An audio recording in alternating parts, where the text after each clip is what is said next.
Hello! Je vous retrouve pour encore une fois un nouveau point lecture. Je vous parle aujourd'hui de La Maison des Reflets de Camille Brissot. C'est parti, on commence tout de suite.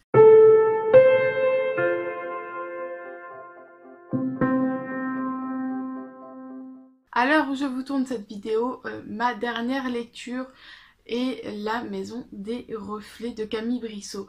J'ai beaucoup aimé cette lecture, vraiment beaucoup, j'ai beaucoup apprécié. On retrouve ici un jeune homme, encore une fois j'ai oublié le prénom, qui habite dans une maison des reflets. Alors en fait, nous sommes dans un monde où nous pouvons revoir nos proches décédés.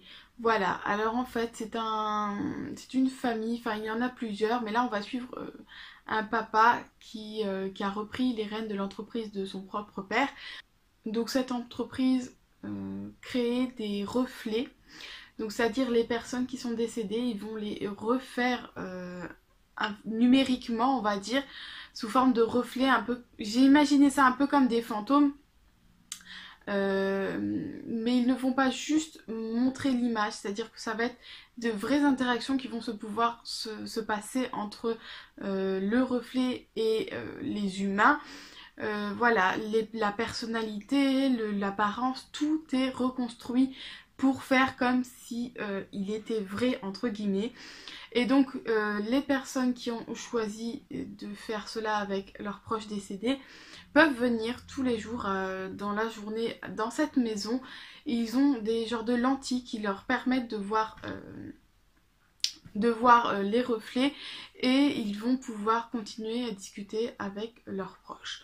Donc ça c'est pour le côté entreprise de l'histoire. Et donc on va suivre le fils le jeune fils de cette entreprise, de cette maison, qui a bien sûr vécu dans cette maison et dans cette réalité-là toute sa vie. Et il a maintenant l'âge de l'adolescence et il se pose beaucoup de questions et il décide de sortir un petit peu et de découvrir le monde finalement, entre guillemets, même s'il reste dans sa ville. Et bien sûr, il va rencontrer une jeune fille.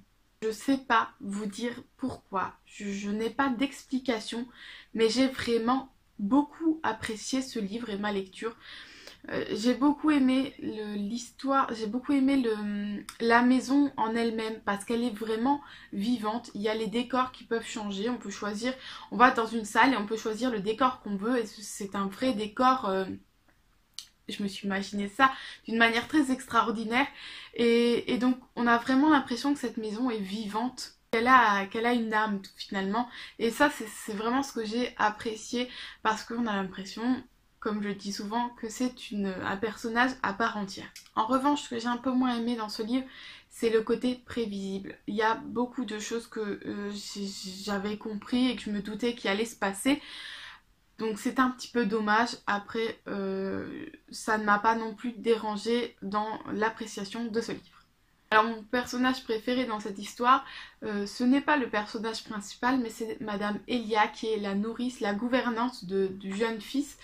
Voilà, je sais pas pourquoi, mais j'ai beaucoup apprécié. Peut-être parce que je la trouve authentique, simple, et en même temps, on sent dès le départ qu'elle connaît, qu'elle comprend, qu'elle sait beaucoup de choses. Et du coup, j'ai trouvé ça, je l'ai beaucoup apprécié dès le début. Les autres personnages sont plutôt bien travaillés, on sent que derrière certains il y a pas mal de secrets et de mystères sur lesquels on a envie de découvrir et de connaître, donc je trouve qu'ils étaient plutôt bien travaillés. Alors pour l'intrigue, comme je le disais, il y a beaucoup de choses qui étaient plutôt prévisibles et pourtant je ne sais pas vous dire pourquoi, mais ça a plutôt bien marché avec moi. Je me suis lancée et j'avais envie de continuer malgré que finalement j'ai compris beaucoup de choses et découvert et voilà, j'ai compris beaucoup de choses avant la révélation et que je me doutais de certaines actions. J'ai beaucoup apprécié le style de l'auteur que j'ai trouvé plutôt sympa et rythmé.